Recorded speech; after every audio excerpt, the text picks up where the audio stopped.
Pendant le sommeil, il y a une sécrétion d'hormones de croissance et ça aide à grandir parce que un enfant qui dort bien, c'est un enfant qui s'alimente bien, qui va se développer convenablement. Mais aussi des besoins, je dirais, plutôt psycho-affectifs. Il s'agit là de sécuriser l'enfant, donc pouvoir offrir un environnement sécure pour lui. Donc ça va passer par exemple, toujours le même matelas, toujours au même endroit, le doudou, soit l'objet transitionnel, la tétine, donc des objets rassurants aussi pour lui. S'il est dans une journée difficile, par exemple, il faudra qu'il soit accompagné. Sachant que c'est jamais figé, tout peut évoluer. Donc là, l'observation. Sans l'observation, on ne peut pas non plus répondre correctement aux besoins des enfants, ni aux besoins des parents. Nous avons des outils, comme des réunions d'équipe pluridisciplinaires, où nous pouvons bien saisir finalement le besoin de chaque enfant de façon individualisée. Ça peut passer déjà par des questionnements qu'on fait aux parents lors des adaptations, donc leur habitude de vie.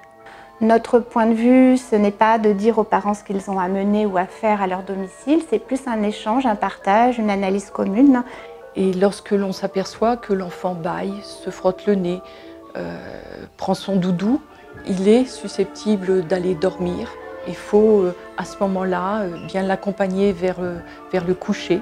Parfois même, on peut observer des comportements d'enfants qui peuvent interroger, à savoir des gestes vifs, parfois une attitude qui est compliquée dans la relation aux autres enfants. Quand je vais reprendre le travail dans 3 mois, le doute qu'on a, c'est est-ce qu'on ne sera pas obligé de couper la fin de sa nuit, on sera obligé de la réveiller le matin et il est probable qu'elle n'ait pas terminé sa nuit. D'autres enfants n'ont pas la possibilité de bien se reposer à la maison, pour des raisons multiples. On ne peut pas faire une généralité. Il y a des enfants qui viennent uniquement, certes, pour dormir, mais au moins ils ont un temps de sommeil dans la journée. Et il est important que l'enfant puisse s'endormir seul. Chez les petits, les moins d'1 an, quelquefois ils ont besoin de la présence du parent ou de la présence de la professionnelle auprès de lui.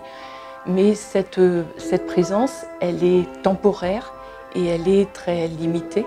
Donc ça participe de l'axe des transitions petite enfance-enfance qui fait toute partie du projet éducatif de territoire.